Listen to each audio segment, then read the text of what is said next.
The FlipSide is a media platform that educates the community about different aspects of the African diaspora from a youth's perspective, such as dance, music, culture, art, and politics.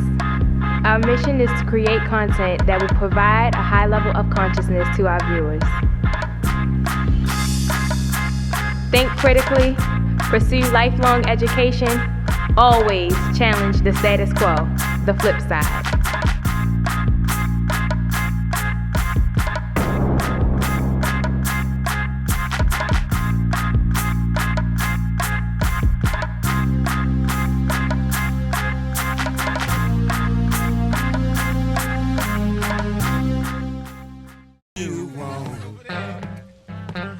Well, the blue been so good to me. Welcome to the FlipSide. My name is Jody Mays. And I'm Simone Speed, and we're here with...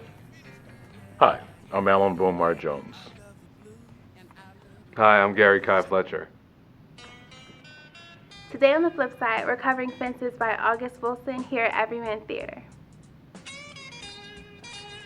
So, Mr. Allen, so as being a black guy in theater, what are like your thoughts about theater and August Wilson and theater, and about where you think he was going when he wrote the play Fences? Well, I'll ask you a first question first. As being an African American in theater, August Wilson has created a platform for me to perform on a regular basis. Prior to me discovering him, not that he hasn't been around since I've been acting, but prior to me discovering him, it was a struggle. Always going to auditions hoping that they were cast non-traditionally and I would get an opportunity. And then a good friend of mine, Sheila Ramsey, introduced me to August Wilson and said, you need to be looking for this playwright. And ever since then, I've been a working actor. And it's great. And then the second part was about Fences itself. Yes, sir. Fences, I think, is a great story about family traditions. Whether they're good or bad is for you to judge, but my character, Troy, lives his life on the stage with his family, and he is carrying on how he was treated as a son to his son and his wife. And so that's where the values of him comes into play. Now, some people say, he's not a good guy, but I just say that his values are not what we today believe in. So can you guys explain to us how you got into acting and what inspired you to be actors? For me, it was a very, very interesting and unique experience. I was fortunate enough in middle school that I had a music teacher who was very, very involved and had her ear to the ground with a lot of things that were going on, just theatrically. And essentially what happened was I had an opportunity to be in a professional production of A Christmas Carol at the theater in Madison Square Garden when I was younger. And ever since then I was hooked. Stepped away from it for a while because, you know, like most parents who come from other countries, I'm a first-generation American here, you know, they were striving for me to be either a doctor or a lawyer or something along those lines. And that's basically where I saw myself. And it wasn't until I got back into, you know, into high school and a little later on in college where I started to, you know, nurture that performing artist in me. Stepped away from it for a while, and it just kept on clawing back. So it's you know, some things you're meant to do, and you kind of have to, you know, read the signs and listen to your gut, whatever it may be. But that's why I'm here, and I'm happy for it. So you said you're a first-generation American. Yeah. Where's your family from? Interestingly, my father's Nigerian and my mother's Jamaican. And people always ask, how did that happen? And, you know, New York's a melting pot, so yeah. It was it's interesting telling that story, but you know, I'm glad. I have a lot to draw on, different experiences, different cultures to draw on, and I think it served me well. But they came here for a reason, and they wanted me to have these opportunities for a reason. And so, while trying to adhere to that and to make sure that I remember where I come from, they definitely wanted me to have, I don't want to say a typical American experience, but to experience, you know, what it is that I've learned here and embrace it in a sense. Does that help you relate to Lyon's character at all? Helping how he's trying to be a musician, Yeah, and very that's much different so. compared Very to much his so. father's life. Does that Yeah, very much so. I mean, you think about it. It took me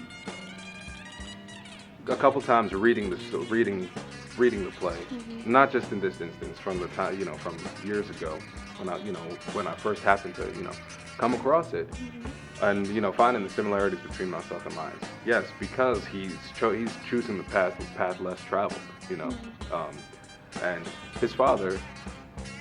My father, right?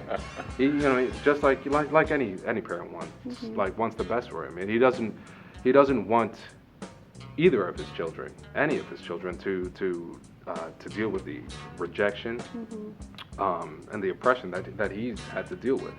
And I think that's very similar to how my parents, tried to raise me. They wanted to make sure that while I know that I'm an American, and while they put, I was fortunate enough to be in a good school system and experience things that some people, wouldn't be able to, that I'm still a black man in America.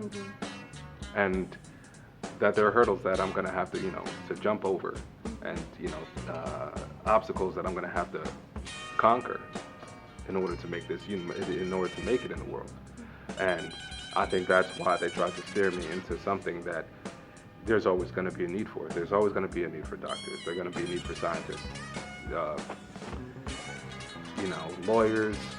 I know it's a struggling field right now, but that's always going to be something that and it's making sure you're not replaceable. So I definitely relate to Lyons in that sense. But you got to follow your gut, you got to follow your heart. And Lyons is he's in it. For whatever reasons, he's in it. So, Mr. Jones, is there anything in your past with acting that can help you relate to the struggle that Troy goes through during the play? I wouldn't say in acting more than in my family. Particularly the scene that Lyons and I have.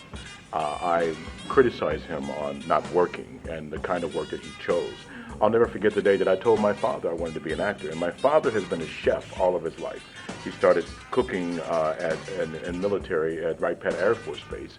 And then he moved on to different restaurants in Dayton where we live. And after I got out of the military and decided to go to college, I told him that I wanted to be an actor, and he thought it was crazy. He said, no, you come down to the restaurant. I'll teach you how to cook. I can get you work down there. And I didn't want to do that. So I said, no. And it's funny, there's a similar scene that him and I have in the show where he comes to me to borrow money, and I tell him as Troy, you need to come on down and I'll get you down on the rubbish because I'm a garbage man. And he's like, no. That really hits home with me in the show. And another thing is what Corey goes through, my son, dealing with Troy as far as trying to do sports, and his father has an idea of what he needs to be because he's trying to protect him. And that's what my father tried to do when I kept trying to get him to go to see my shows and all that. He would consistently say, you need to do something else. Well, I ended up doing something else. I was a teacher for 25 years while I was still working as an actor, and that kind of calmed him down. So, as far as like influence, I don't know, what influences do you think August Wilson has on theater, and black theater and theater in general? Well, he gives all of America, whether you're Asian or white or Jewish, he gives them a window into the black family life. And I don't mean just a story. I mean really inside the homes of some people. And I've done 9 of the 10 shows that he's written. And a lot of his storylines really let you inside of what black people were dealt with, or what they might go through, or what they're thinking, and how they think. And that's bold. That's very bold for a playwright, because many times playwrights will just write a story and put black people in it, and say, this is what happens if we were in this situation. But he's saying, take a look at us as a family. Take a look at us as musicians with Ma Rainey's Black Bottom. Take a look at us in the electoral arena with Radio Call. So he goes into all these different periods and shows you how we react or how we think in those situations. And I think it's not only wonderful as a playwright, but it gives America a really good chance to see us, and it gives me, an African-American man, a chance to really do some good quality work. So August Wilson, he was influenced by Amir Baraka in the Black Arts Movement. So do you have like any influence with the Black Art Movement? If so, then how? Well, I wasn't fortunate enough to do a lot of those plays when I was growing up because, like I said, I was trying to get on stage, and a lot of people, unless they were community theater, didn't do Baraka's work. And I ended up doing a lot of the other American playwrights because that's the way theater was. We're talking the 70s and early 80s. And now most of them are mainstream and they're becoming involved. They're doing more of those, which is great. I just finished doing one in Florida, Study the Blind Pig, which is one of the older pieces. And it's a wonderful story, and I was glad to do that. And what it reminds me of is that we have stories about everything. You know, people tend to put black people in a shell or in a box and say, this is how they are, and this is how they live. Not realizing that there's a whole universe of us out here that you just have never seen or experienced. August Wilson was heavily influenced by blues also, a lot of music. And I was just wondering, is there anything that you guys listen to? Do you guys have to go through old music to get into your characters, or new music or any type of music to get into character? Well, yes and no. I mean, if you think about what blues is, you know, it's a cry, you know. That's true. It's a wailing. It's a way of dealing with whatever ills that you may be having, depression, whatever. So, I mean, I think that's the beautiful thing about music and everybody's musical taste. You can find something that can touch those notes in almost any genre, whether it's classical music, whether it's, you know, reggae, hip hop, something, whatever it may be. And so, yeah, you know, I do have listened to some blues artists and music of the period to prepare me for this role. But, you know, I can find, you know, some of my standards in there that you know, can touch the same chord. So, to me, blues and jazz is the basic of all music.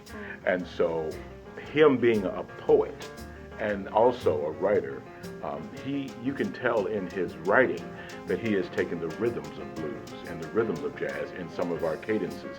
And as an artist, it has taught me how to deliver by keeping the musical phrasing of his writing. And I'm hoping you get a chance to see it. You'll hear it in our reports. As a matter of fact, in our performance. It was interesting. Our director told us that one night he watched the play with his eyes closed. He just listened to us to see if he could hear the orchestration, to hear the music. Evidently, we did well because he didn't make too many comments about it. yeah, I think that's like, and you know, we're talking about music, basically. And I don't want to be giving too many tricks, of the trade away from, you know, Clinton. I don't, you know, but essentially he was talking. You know, this play specifically could be played on the talking drum. Yes. And you know, that was another, and that goes to what, you know, Alan was talking about, listening to it, because the cadence of it and the rhythm.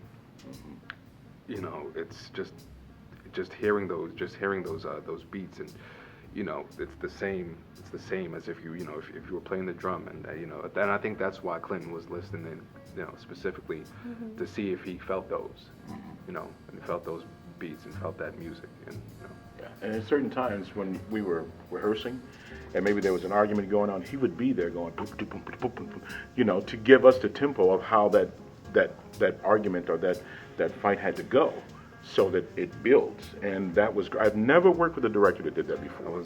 And I told him when he left, I don't care where you go, which I could be a tree in a play. If you call me, I will work for you again.